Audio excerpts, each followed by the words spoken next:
Coming up, after years of desperate begging, Brexit Britain has finally scraped together the two trade deals the Brexiteers coveted the most.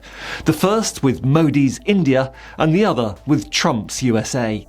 The government is spinning this like it's some kind of economic miracle, but the truth is that these deals are nothing more than a sticking plaster on the gaping wound of Brexit. Stay tuned.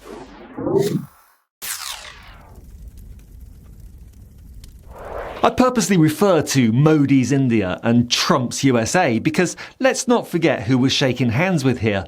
On the one hand, Donald grab-em-by-the-pussy Trump, a man who's been found liable for sexual abuse, incited a violent insurrection, is convicted of 34 felonies, cozies up to white supremacists, and uses the office of president to corruptly make billions of dollars from his dodgy meme coin.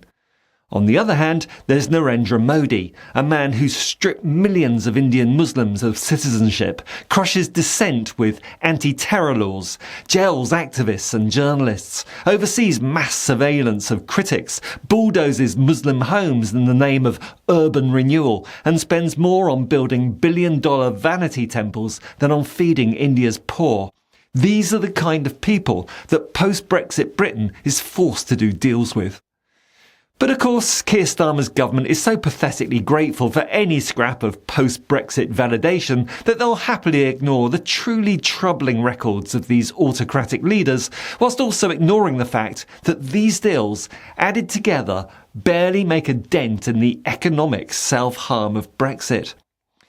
Let's look first at the UK-USA trade deal, signed in a last-minute panic after years of wrangling.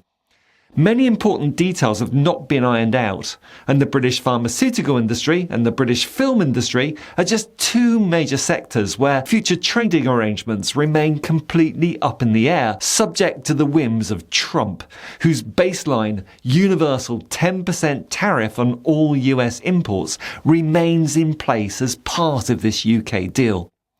It sounds like less of a grand transatlantic alliance and more like a hostage negotiation. The agreement raises as many questions as it answers. And what does Trump's signature on this deal actually count for? He's liable to change his mind even before the Sharpie ink is dry. He has a history of breaking deals for sure, but in addition to that, Trump is a president whose approval ratings have now hit record lows, lower than any president at this point in their second term in over a century. According to the latest polls, only 37% of Americans think Trump is doing a good job on the economy, and his overall favourability rating is underwater at minus 8.3%. That's worse than Nixon before Watergate, worse than Bush after Iraq, worse than any modern president at this stage. Trump desperately needed to finalise a trade deal with a former ally to distract from his manifold failures as president. He might describe it in his world of alternative facts as the greatest trade deal like no one has ever seen before. But the reality is that the deal doesn't even restore the US-UK trading relationship to where it was just a few short weeks ago before the Trump tariff trauma.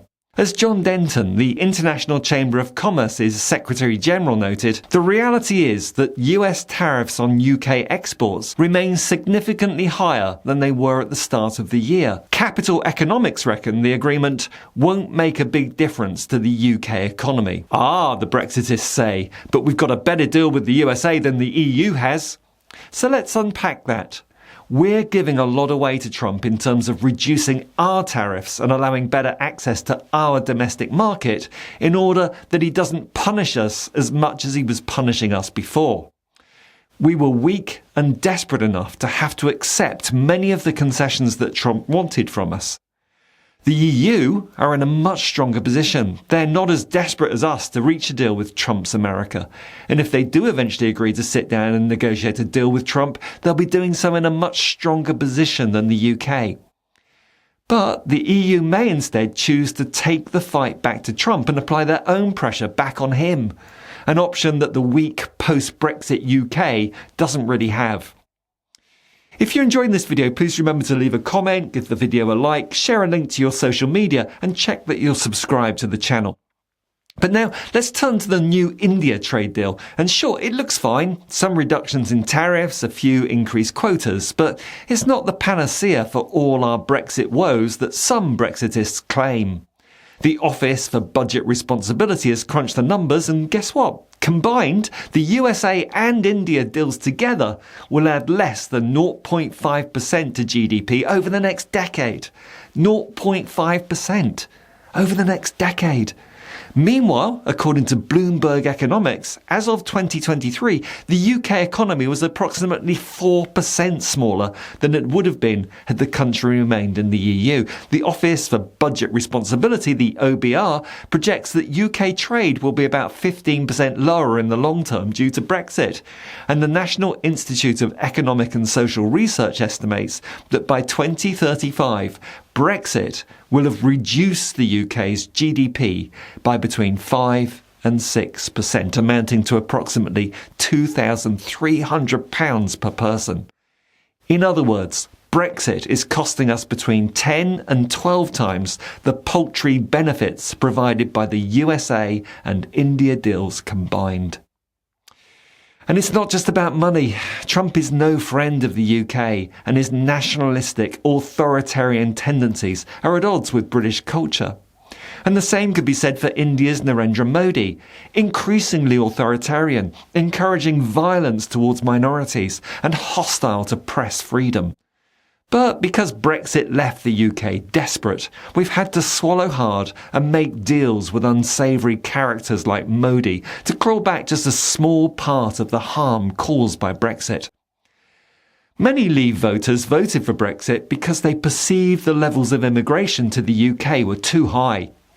But the truth is that up to the 2016 referendum, those immigration figures were swelled by overseas students bringing money into the UK economy and by migrant workers who were only ever planning to stay in the UK temporarily before rejoining their families back in Poland, Romania, France and elsewhere in Europe. The small boats weren't even a thing during EU membership because of the Dublin Agreement, allowing Britain to return irregular migrants to the first EU country of entry, making the arduous journey across the Channel pointless. Brexit saw the end of the Dublin Agreement, and now the India trade deal makes it easier for Indian workers to come to the UK, often bringing dependents with them, and many will be hoping to stay in the UK permanently.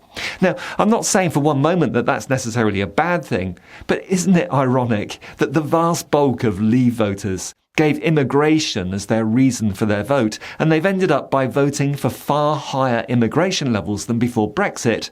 And the people coming here are no longer mainly Europeans, but people from non-European, far-flung corners of the world. Every time I hear that phrase, "This isn't the Brexit I voted for," I have to suppress a laugh and stop myself suggesting that actually it's precisely the Brexit they voted for. But meanwhile, the government is spinning both these deals as wins. The reality is that we've swapped the world's largest single market, the EU, right on our geographical doorstep, for a couple of lopsided deals that don't even begin to fill the Brexit-shaped hole in our economy. In fact, no amount of trade deals outside of Europe could ever fix Brexit. The EU was and still is our biggest, most natural trading partner. Leaving it was an act of economic self-sabotage that these deals don't even begin to repair.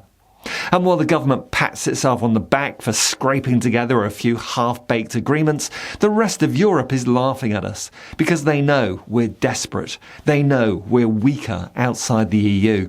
And they know these deals are just political theatre to distract from the fact that Brexit was, and always will be, a historic mistake.